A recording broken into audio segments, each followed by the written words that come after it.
Hi, everyone. We are in week 3 of our series through the Gospel of Luke. And this week we are looking at Luke chapter 4, verses 31 through 37.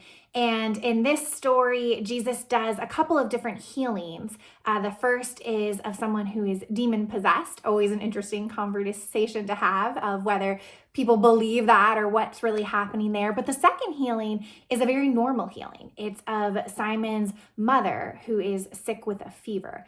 And in both cases, Jesus doesn't do some mumbo jumbo, some like magic formula or anything like that. He just heals out of his own authority. And people start remarking on that, and people start flocking to Jesus to heal their sick, and crowds start gathering around him.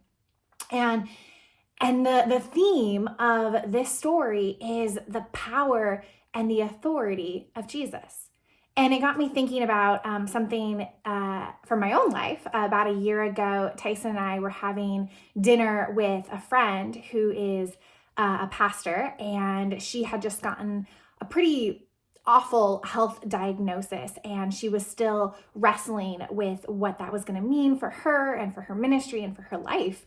And we were talking about how she was feeling about it, and she started telling us about things that her church was doing and these faith healings, and that was part of their ministry together already, but that they were coming around her and praying that she would be healed. And I don't have a ton of experience of, seeing that actually work, not because I don't believe it can't, but it hasn't been part of my experience of faith. And so I'm sure I looked a little skeptical as she was talking, and she asked me kind of point blank, like, don't you believe that God could do that? And I said, yes, absolutely. I just don't always believe that God could do that through me.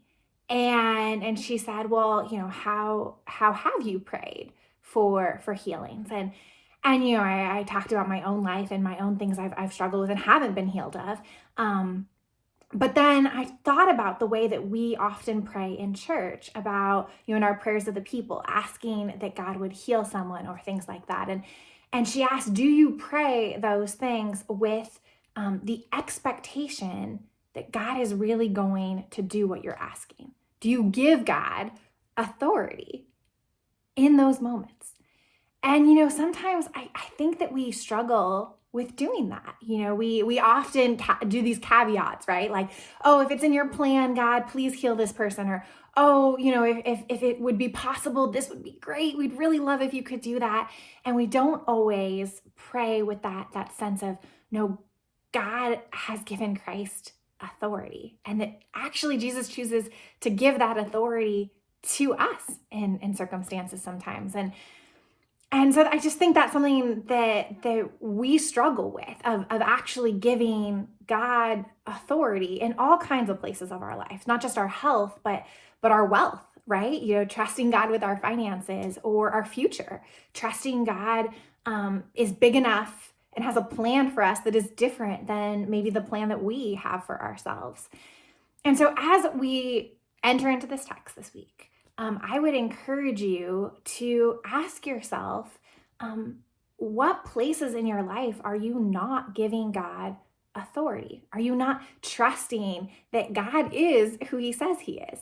Last week, the theme was really that Jesus is a Messiah of grace. Well, this week, our theme is that Jesus is a Messiah with authority, with power.